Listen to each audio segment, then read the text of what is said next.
दोस्तों, मैं आपका दोस्त अभिषेक गंगवार साथ में प्रयास अकेडमी से नया वीडियो लेकर उपस्थित हूँ।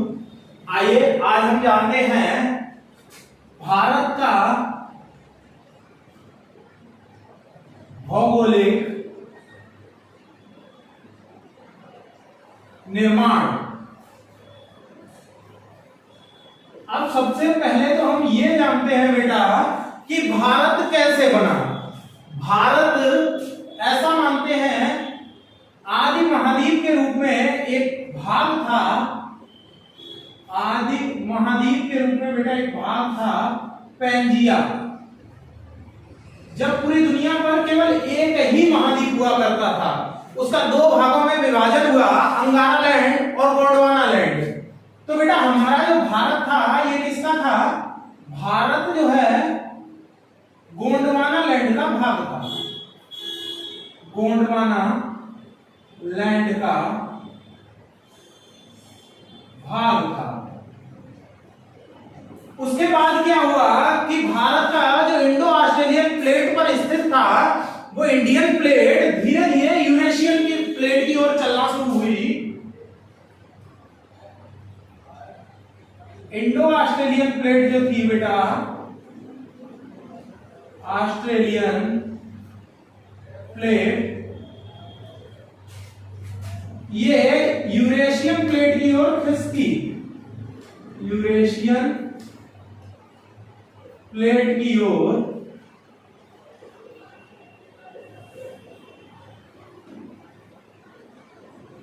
खिसकी, है ना। जब ये यूरेशियन प्लेट की ओर बढ़ रही थी तो जो बेटा इंडो ऑस्ट्रेलियन प्लेट थी ये दो प्लेट में टूट गई। दो अलग अलग भागों में। वो बेटा दो भाग कौन कौन से हो गए? पहला भाग हो गया आपकी इंडियन प्लेट और दूसरा भाग हो गया बेटा ऑस्ट्रेलियन प्लेट। अब बेटा इंडियन प्लेट जो हो गई, इसपे कौन कौन से देश स्थित थे? भारत, श्रीलंका, पाकिस्तान, बांग्लादेश,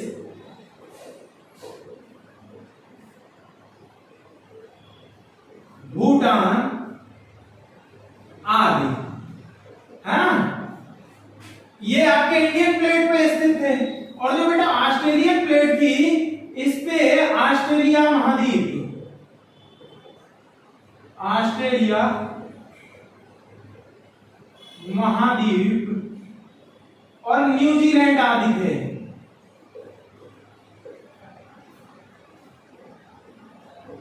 है ना। अब बात हम ये करते हैं कि इंडियन प्लेट कैसे बढ़ी। तो इंडियन प्लेट एक सिद्धांत हम लोग मानते हैं प्लेट विवर्तन की, उसकी वजह से जाके यूरेशियन प्लेट से टकराई। तो बेटा क्या हुआ? इंडियन प्लेट का यूरेशियन प्लेट से टकराव हुआ।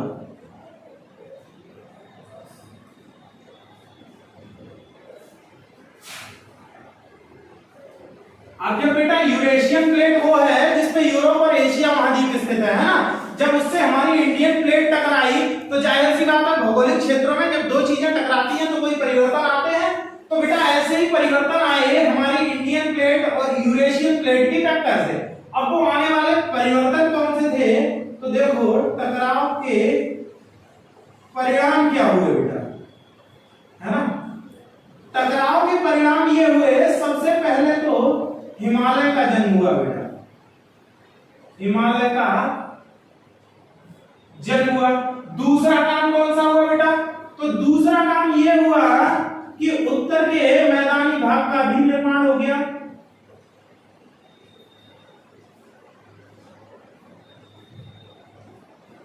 और बेटा इसी टक्कर का एक और भी परिणाम हुआ जिसे भारत के तहत हम अध्ययन नहीं करेंगे, वो था तिब्बत के पठार का जन्म हो गया। तिब्बत के पठार का जन्म हो गया। तो जो इंडियन प्लेट और यूरेशियन प्लेट का टकराव हुआ उसके परिणाम बेटा क्या हुए? पहला हो गया हिमालय का जन्म हो गया आपका। दूसरा ये हो गया कि उत्तर के मैदानी भाग का भी निर्माण होने लगा, क्योंकि ऊपर से जो जलीय प्रवाह थे वो इस तरफ को आने लगे। जो हुई वो क्या हुआ, तिब्बत के पठार का जन्म हुआ, है ना। वैसे तो हम लोग एक चीज याद रखेंगे कि इंडिया और यूरेशियन प्लेट के बीच में एक महासागर या सागर हुआ करता था, यूं कहें टेथिस सागर, है ना। तो वो टेथिस सागर था जिसमें जो गलन पड़े जिससे हिमालय बन गया, है ना। अब आइए हम लोग जानते हैं कि भारत कितने भौगोलिक क्षेत्रों में विभाजित किया गया है ना बेटा। तो भारत के भौगोलिक क्षेत्र क्या पढ़ेंगे बेटा हम, भारत के भौगोलिक क्षेत्र। भारत को बेटा मूलतः 6 भागों में बांटा गया है। भारत को मूलतः 6 भागों में बांटा गया है, बांटा गया है बेटा। वो 6 भाग हैं कौन कौन से, हम लोग सबसे पहले देखेंगे। पहला भाग है उत्तर का पर्वतीय भाग, है ना, उत्तर का पर्वतीय भाग। उत्तर का पर्वतीय भाग मूलतः हम लोग जानते हैं बेटा, इसके तहत आता है हिमालय। हिमालय के बाद दूसरी जो आपका भाग आता है वो है काराकोरम और तिब्बत पठार।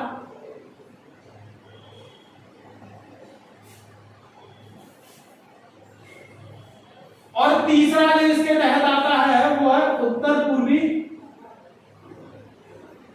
हिमालय। बेटा यहां पर तिब्बत के पठार से हमारा तात्पर्य जो है वो है कैलाश श्रेणी से।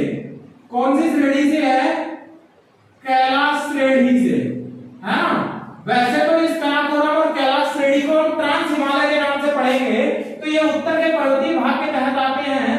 दूसरा वाला बेटा भाग है उसे हम कहते हैं उत्तर का मैदानी भाग, है ना, उत्तर का मैदानी भाग। बेटा इसे कुछ किताबें जो है वो उत्तर मध्य के मैदानी भाग के नाम से भी देती हैं, उत्तर मध्य का मैदानी भाग, है ना।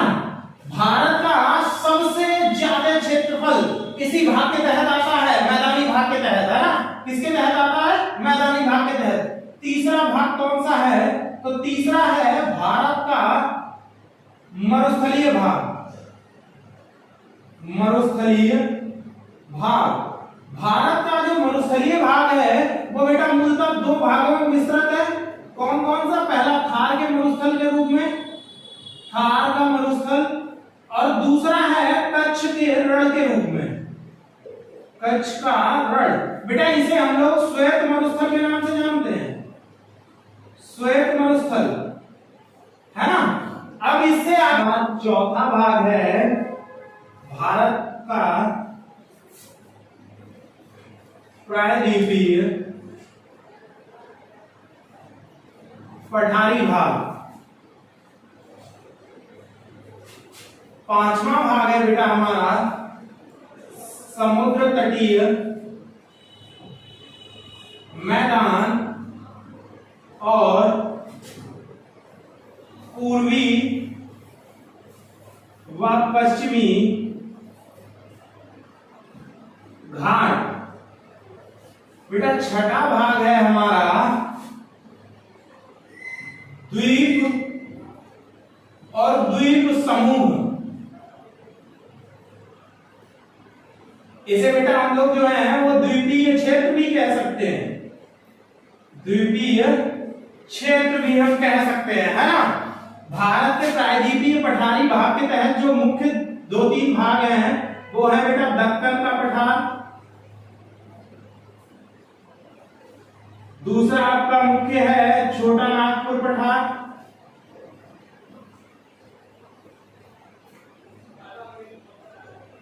और तीसरा जो मुख्य भाग है वो है मध्यवर्ती पठार।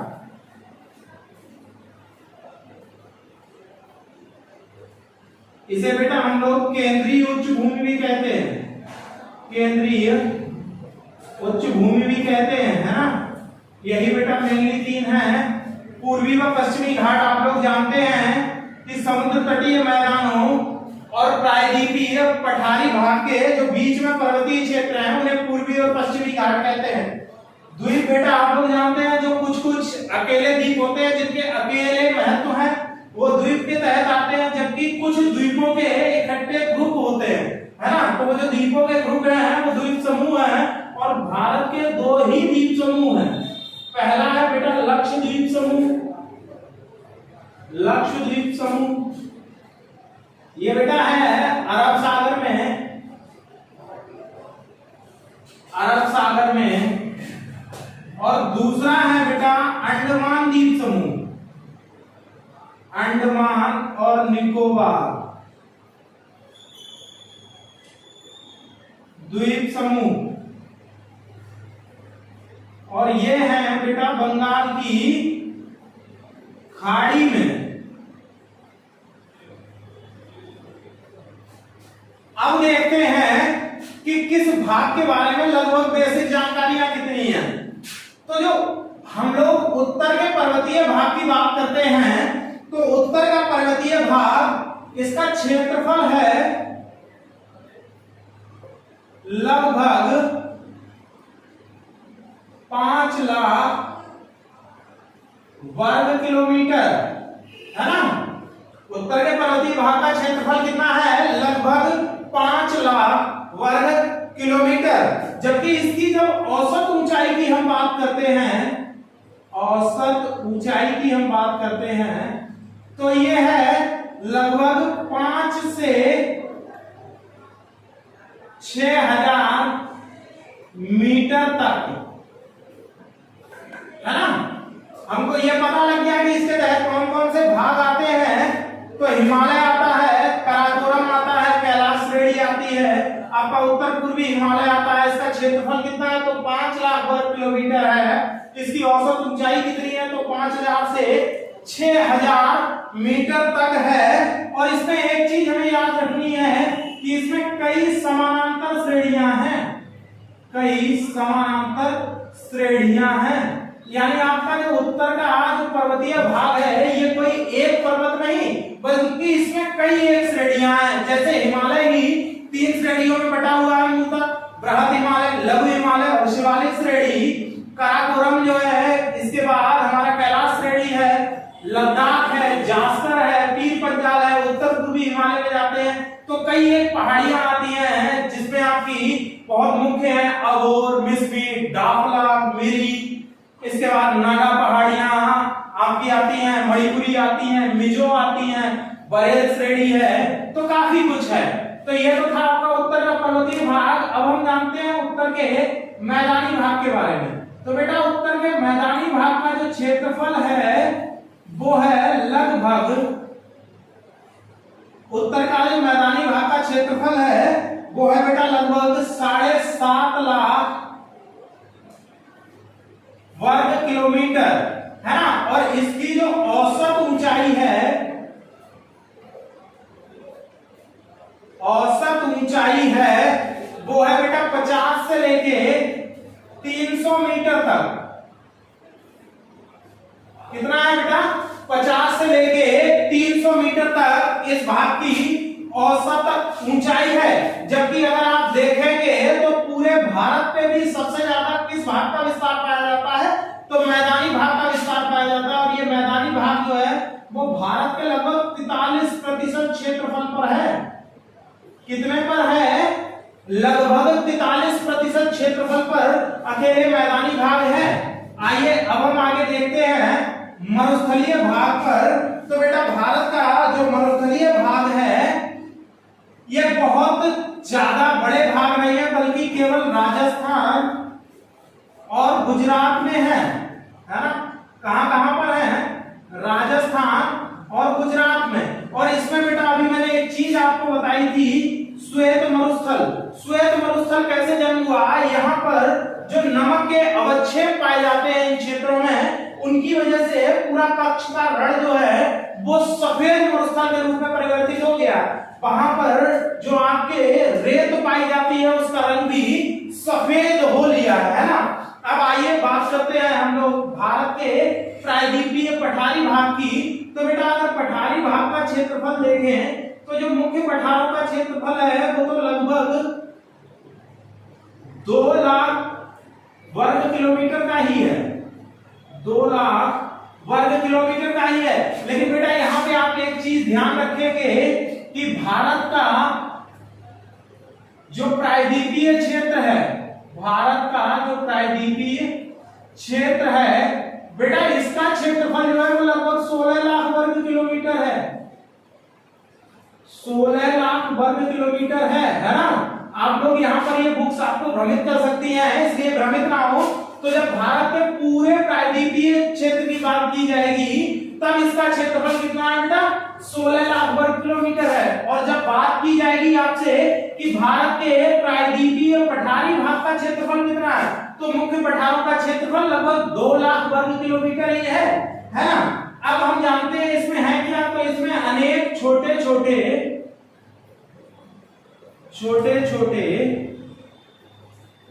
ऊंचे पहाड़ी भाग भी है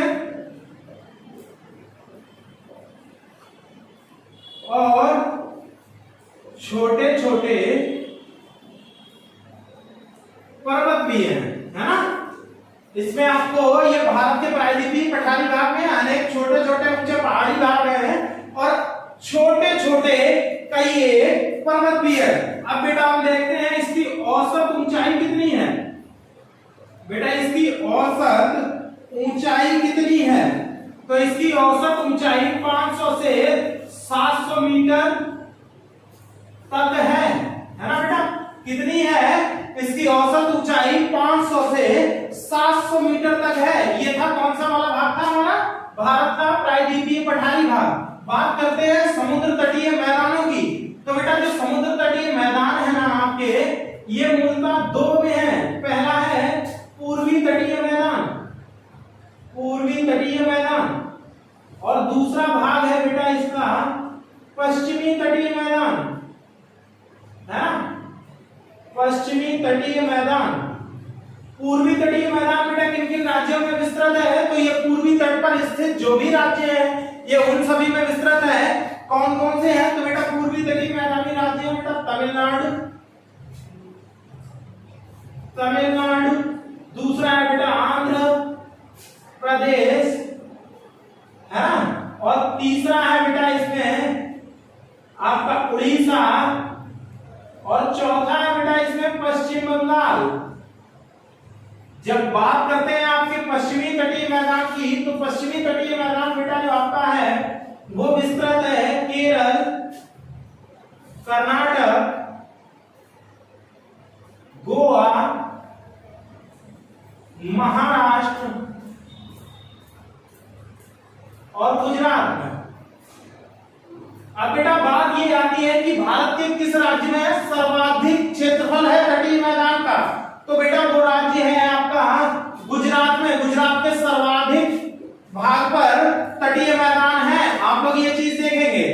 आगे मैंने पहले ही आपको बता दिया है कि पूर्वी घाट और पश्चिमी घाट क्या है, तो बेटा पूर्वी घाट जो है वो पर्वतीय क्षेत्र है जो पूर्वी तटीय मैदान और प्रायद्वीपीय पठार के बीच में है, जबकि पश्चिमी घाट वो क्षेत्र है जो पश्चिमी तटीय मैदान और प्रायद्वीपीय पठारी भाग के बीच में स्थित है ना। तो अब बात आती है बेटा कि पूर्वी और पश्चिमी घाट किसी बिंदु पर तो मिलते होंगे, तो वो बिंदु कौन सा है, वो बिंदु है बेटा नीलगिरी पहाड़ियां। कौन सा बिंदु है बेटा, नीलगिरी पहाड़ियां। नीलगिरी पहाड़ियां वो बिंदु है जहां पर पूर्वी और पश्चिमी घाट आपस में आके मिल जाते हैं। इससे ज्यादा जानने के लिए आप हमारे अगले वीडियो का इंतजार करें। तब तक लाइक करें, कमेंट करें, सब्सक्राइब करें। Thank you.